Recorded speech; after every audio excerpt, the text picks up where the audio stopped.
Kaixo lagunok, gaur urtaro berezi bati buruz hitz egingo dugu. Udazkena.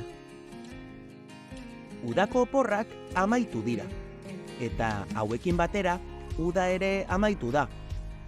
Uda amaitzen denean, udazkena hasten da, eta gauza asko aldatzen dira. Gaur, udazkenari buruz jakin beharreko guztia ikasiko dugu. Denok prest? Az gaitezen! Udazkena, uda eta gero hasten den urtaroa da. Udan, bero handia egiten du, baina udazkenean eguraldia aldatu egiten da. Geroz eta hotz handiagoa egiten du.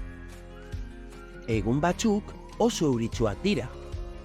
Gainera, egun batzuetan haize bortitza egiten du ere. Horregaitik, udazkenean arropa beroak janzten ditugu. Jertzea, txubaskeroa edo euritako zapatillak adibidez. Eguraldia ez da aldatzen den gauza bakarra. Udazkenean, zuhaitzek hostoen kolorea aldatzen dute. Normalean, hostoak berdeak dira, baina udazkenean kolore ezberdinak izaten dituzte. Horia, laranja, marroia eta gorria adibidez. Horrela, gure mendietako basoak kolore ezberdinez betetzen dira.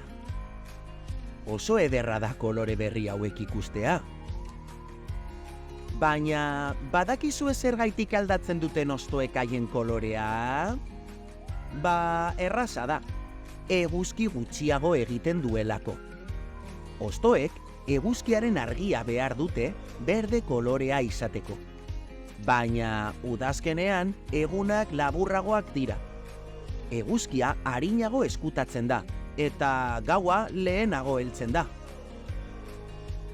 Hostoek kolore marroia dutenean ziku daude eta haizeak erraz botatzen ditu zuhaitzetatik. Apurka, adarretatik erortzen dira lurrera heldu arte. Udazkenean lurra hostoz beteta egoten da. Eta zuhaitzak biluzik geratzen dira, hosto gabe.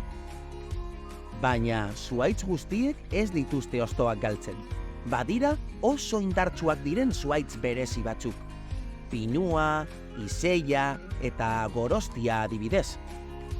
Haien hostoak ez dira kolorez aldatzen. Eta haize zakarra egiten duenean ere, ez dira erortzen.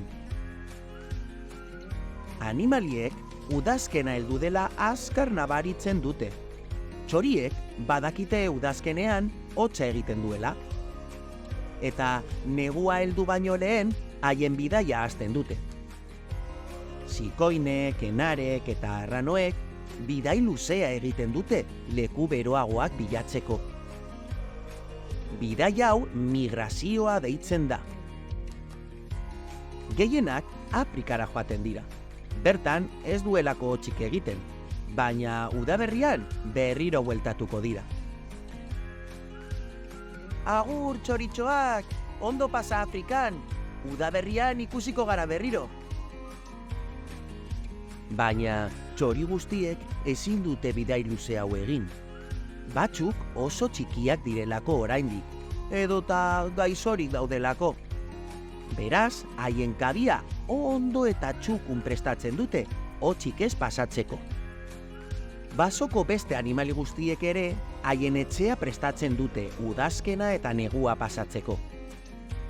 Lurrera erori diren hostoak hartu eta haien etxera eramaten dituzte, bero-bero egoteko. Janari mordoa ere batu behar dute, etxean ondo gordetzeko. Hartzek, adibidez, lokuluzka handia egiteko prestatzen dira. Lur azpian edotako basuloetan haien etxea egiten dute. Lo eta lo egingo dute udaberria heldu arte.